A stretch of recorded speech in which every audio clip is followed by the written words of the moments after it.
So could you please introduce yourself to the court? My name is Ryan Foster. What do you do? I'm a police officer for the Midland Center Police Department, the MCPD. Do you have any special roles there? I'm actually also on the fatal crash team. I'm a patrol officer normally, but I'm on the fatal crash team as well. What kind of training did you have to go through to get to that position? Well, I got my Bachelor's of Science at Georgia Tech University, and I also went through the 22-week police academy school. What course was that? That was just for police work. I also took several courses in traffic safety and the like while I was still in college. I also got my PE, professional engineering license as well. Do you have any certifications in the field of accident reconstruction? I do actually. I got my accreditation commission for accident traffic reconstruction in May 2004. I got a certificate for that, so that's how I became part of the FCT. How did you become involved in today's case? Well, because I'm on the FCT, I was the officer sent out there to make sure everything was alright with the crash scene, just to make sure I could get the report done and everything. Okay, let's talk about that crash scene. Where were you exactly on the night of September 24th, 2010? Well, I was working my normal beat around Canyon Road. I was working the 11 to 7 shift by myself. My partner had decided not to come to work that night again. Did anything happen there? Well, I saw a couple cars. It was really, really rainy. One of the cars I did see was a Sully 3 vehicle. It was actually Vanessa Sullivan's, I believe, but I wasn't entirely sure at the time. It was going a little bit fast, but I just let them go. It was a busy night. I got a call on the other side of town, so. Wait, so why did you let them go? Well, the road conditions were bad. I assumed they would be slowing down, and I assumed they were just having trouble driving. I also got a call across town, as I said before, and I just had to choose one or the other. And I chose to go, which probably wasn't the right choice. What did you do next? Well, after that, I got a call back to where I had just been, and I heard that the car that I had seen, the white Impala, had actually crashed into a pole and tree. What all did you observe there at the crash scene? Well, when I got there, the car was pretty much just wrapped around this tree.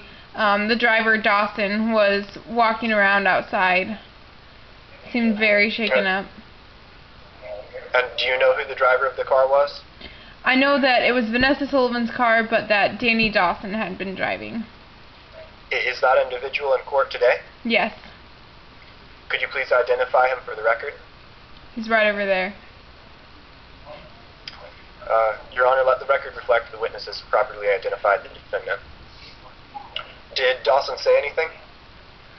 He was mumbling a lot of things, but mainly about just blaming the weather, and I'm sure he mentioned something about needing another drink. And what did that suggest to you?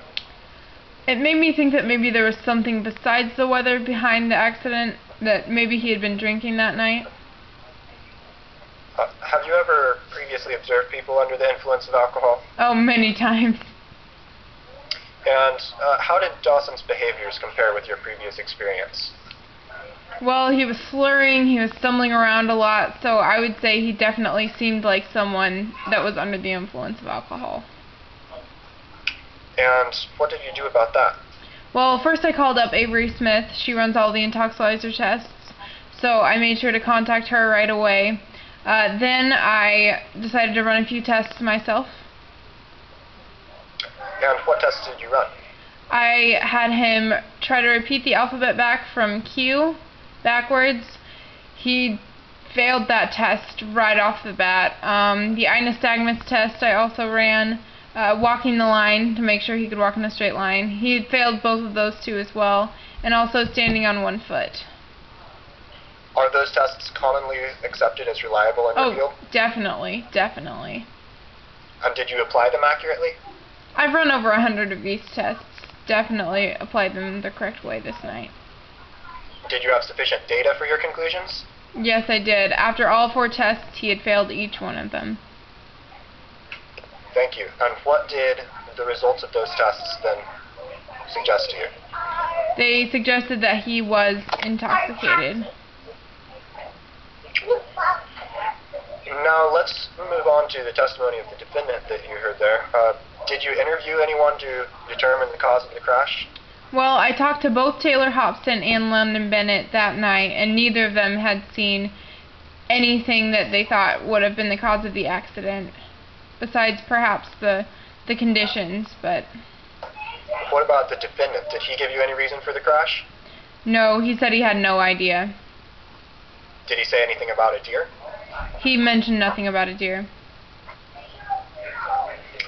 Alright, did you prepare any reports based on this crash? Yes, I did prepare one report for the fatal crash team, the FCT. And what all did you base your report on? Well, it was mostly based on the Winsberg and Strasberg primer. It's a great resource for any of your fatal crash reports. And did you have sufficient data and facts to come to that conclusion? Any conclusions? Yes, I did. What methods did you use? Well, I used a drag sled to measure a lot of the information. I also used, of course, basic measuring tools just to make sure everything was accurately done. And are those accepted as reliable in your field of expertise? Of course, or else I wouldn't use them. And did you apply them accurately in this case? Yes, definitely. I've run many of these reports, so... Did you reach any conclusions to a significant degree of certainty? Yes, I was 100% sure on all of my equations and calculations. Right. Your Honor, permission for the witness to step into the well and use a demonstrative? Permission granted. So tell us about your conclusions. Alright. Well, to start out with, I had to measure... Just a moment here. I had to take several equations into account. Here's a demonstrative showing where everything is. This is where they initially went off the road. Here to the right of the road. Up here, this is a rut about 124 feet. They then re-entered... Oh, go ahead. How fast were they going when they exited the road? It appears that they were going 36 miles per hour along the side, or they lost... I'm not quite sure how we would do that. Alright, I'm gonna... Okay, backtrack. Alright, so the first thing I did was determine the speed of impact when they hit the pole and the tree over here. So, to do that, you use an equation that is called the speed equivalency equation. This is my whiteboard. So that is this right here. It's the square root of 30 times the depth times the crush factor. So the depth here is the amount that the car was impacted. So the amount laterally deep that the pole or tree created, and then the crush factor is a predetermined number. And how far was the car impacted? The car by the pole was impacted 0.67 feet, which is 8 inches. And the crush factor there, because it was the front of the vehicle, was 21. Now for the tree, it was 2 feet in diameter, and so was the depth factor. So that would be 2 feet, and then because it was hit on the side, that was 27 for crush factor. So for both of those, we have when it hit the pole, it was going 20.5 miles per hour. And when it hit the tree, it was going 40 miles per hour. Alright, and so how fast was it going at the moment of impact? So at the moment of impact, it was going approximately 60 miles per hour. Thank you. And what is the speed limit on Canyon Road? The speed limit is 35 miles per hour. So given your expertise, by how much was the defendant speeding on that night? at least 25 miles per hour over the speed limit. And in your expert opinion, what caused the crash that killed Vanessa Sullivan? It was definitely the speeding, which was probably caused, I shouldn't say probably, which was caused by Danny Dawson's drinking that evening. Thank you, Your Honor. No further questions, except if the defense called Roman, should we go ahead and test that too? Right. Sure. So have you seen the report for the defense expert? Yes, I have. What did you think of that? Well, generally Roman does very good work, but this one was flawed. You said that it's flawed. How so?